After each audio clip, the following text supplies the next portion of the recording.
আচ্ছা makeup setting spray use করব নাকি ফিক্সিং স্প্রে ইউজ করব or primer spray? Well it's very confusing right? Hi, this is Tanaz. আজকে discuss করব different types of makeup spray এবং এদের ডিফারেন্সেস নিয়ে।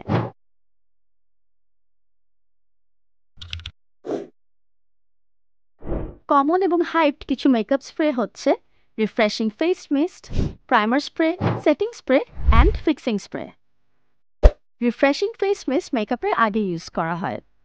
সেটিং বা ফিক্সিং স্প্রের মতো এটিতে কোনো ফিক্সেটিভ প্রপার্টিস থাকে না, but moisturising ingredients and essential oils থাকে যা লং টাইম ফেসকে হাইড্রেটেড রাখে, ফ্রেশ ফিল দেয় এবং মেকআপ ছাড়াও through out the day use করা যায়। মেকআপ অ্যাপ্লিকেশনের আগে স্কিনকে প্রেপ অ্যান্ড প্রাইম করতে প্রাইমার স্প্রে ইউজ করা হয়।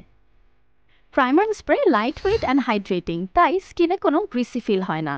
স্মুথ বেস মেকআপের জন্য এটি একটি মাস্ট হ্যাভ প্রোডাক্ট। বেস্ট রেজাল্টের জন্য ময়শ্চারাইজার অ্যাপ্লাইয়ের পরে এবং ফাউন্ডেশন অ্যাপ্লাইয়ের আগে প্রাইমার স্প্রে ইউজ করতে হবে। বেস মেকআপ সারাদিন লং লাস্ট করবে এবং স্কিনও হাইড্রেটেড থাকবে।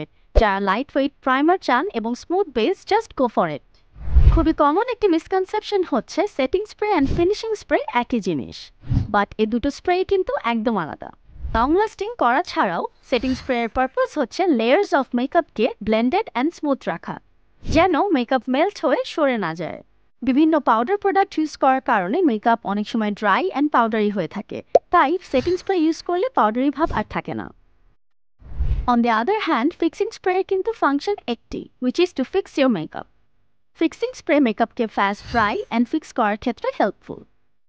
সারাদিনে ফিক্সিং স্প্রে 1 থেকে 2 বার ইউজ করা উচিত to make your makeup long lasting and crease free. Fixing spray মেকআপের টপ লেয়ারে কাজ করে, তাই অবশ্যই সেটিং স্প্রে ইউজ করে তারপরে ফিক্সিং স্প্রে ইউজ করতে হবে, যা মেকআপকে আরও লং লাস্টিং করবে। সো এই ছিল মেকআপ স্প্রে স্পেসিফিক কিছু ডিটেইলস। আপনার প্রায়োরিটি অ্যান্ড কনসার্ন অনুযায়ী মেকআপ স্প্রে চুজ করলে ইউল গেট দ্য বেস্ট রেজাল্ট।